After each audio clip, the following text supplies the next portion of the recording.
আসসালামু আলাইকুম। আমি কাজী আসমা। আশা করি আপনারা সবাই অনেক ভালো আছেন। আমিও ভালো আছি আলহামদুলিল্লাহ।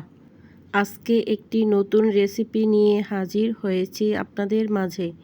আশা করি আমার ভিডিওর ভুলগুলো ক্ষমাসুন্দর দৃষ্টিতে দেখবেন। যদি হয় ব্যস্ত জীবনে খুব কম সময়ে সুস্বাদু রান্না, তাহলে কেমন হয় বলেন? আচ্ছা, এখন চলে যাই মূল রেসিপিতে।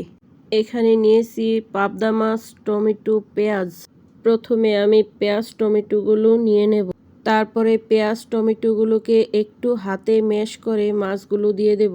মাছগুলো দেওয়ার পরে কাঁচামরিচ, একটু আদা রসুন বাটা, তারপরে গুঁড়া মশলা অ্যাড করে দেব।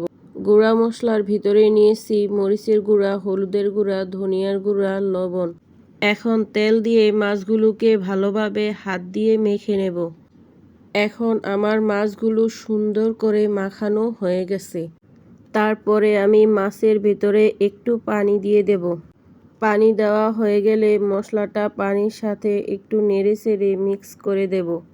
এখন তরকারিটা চুলায় বসিয়ে দেব, তারপর ঢাকা দিয়ে রাখব।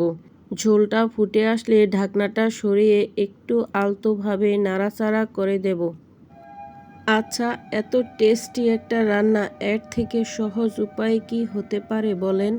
আপনাদের কাছে একটা অনুরোধ রইল, যারা আমার চ্যানেলটা এখনও সাবস্ক্রাইব করেননি, প্লিজ আমার চ্যানেলটা সবাই সাবস্ক্রাইব করে দেবেন। এখন আমি তরকারিটা ঢাকা দিয়ে ঢেকে আরও কিছুক্ষণ রান্না করে নিয়েছিলাম।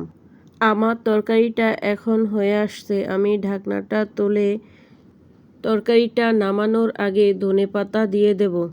ধনিয়া পাতা দেওয়া হয়ে গেলে হালকা একটু নেড়ে তারপরে চুলাটা অফ করে দেব। আমার তরকারিটা কেমন হয়েছে এখন পরিবেশন করে আপনাদেরকে দেখিয়ে দেব। দেখেন অল্প সময়ে কত সুস্বাদু রান্না হয়।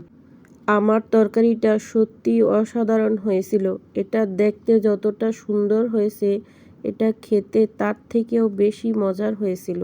আমি বেশি সময়ই পাবদা মাছটা এভাবে রান্না করে থাকি। আমরা সবাই হাতে মাখা এই পাবদা মাছ রান্নাটা পছন্দ করি। আপনারাও সামান্য ঘরোয়া মশলা দিয়ে হাতে মেখে এভাবে একবার রান্না করে দেখতে পারেন। সত্যি বলছি, আপনাদের কাছেও ভালো লাগবে এই রান্নাটা। আমার ভিডিওটা যদি আপনাদের ভালো লেগে থাকে তাহলে লাইক, কমেন্ট, শেয়ার, চ্যানেলটা সাবস্ক্রাইব করে দিবেন। সবাই ভালো থাকবেন, সুস্থ থাকবেন, সবাই সবার জন্য দোয়া করবেন। সবাইকে আল্লাহ হাফেজ।